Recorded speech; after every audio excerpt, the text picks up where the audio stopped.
અમારી સરકાર આવે ત્યારે તપાસ કરશું અને લોઢાના મેડલ આપશું।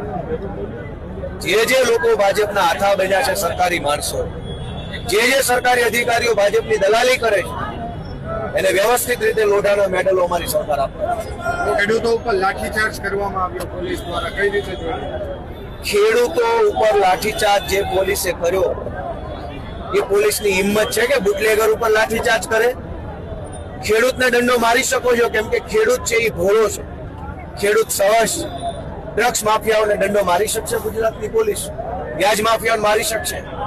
વ્યાજ mafia, drugs mafia, contract mafia, શિક્ષણ માફિયાનું કશું જ ન કરી શકનારી પોલીસની તાકાત ખેડૂતો ઉપર કેમ ડબલ થઈ જાય છે? ગુજરાતનો ખેડૂતનું સ્વાભિમાન અને ગુજરાતના ખેડૂતની ખુમારી શું છે એ આવનારા દિવસોમાં અમે ભ્રષ્ટ ભાજપને બતાવશું। બોટાદથી બગાવતની એક શરૂઆત થઈ હોય તેવું અત્યારે ચર્ચાઈ રહ્યું છે, ગાંધીનગર સુધી આ બગાવત પહોંચશે? આ બગાવત નથી, આ અધિકાર માંગવાની લડાઈ છે। બગાવત તો ભાજપે ખેડૂતો સાથે કરી છે।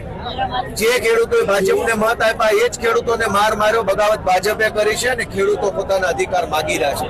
આમ આદમી પાર્ટી અમારા નેતા ઈશુદાનભાઈના નેતૃત્વમાં ખેડૂતો માટે પૂરી તાકાતથી લડાઈ લડવા માટે સુસજ્જ છે।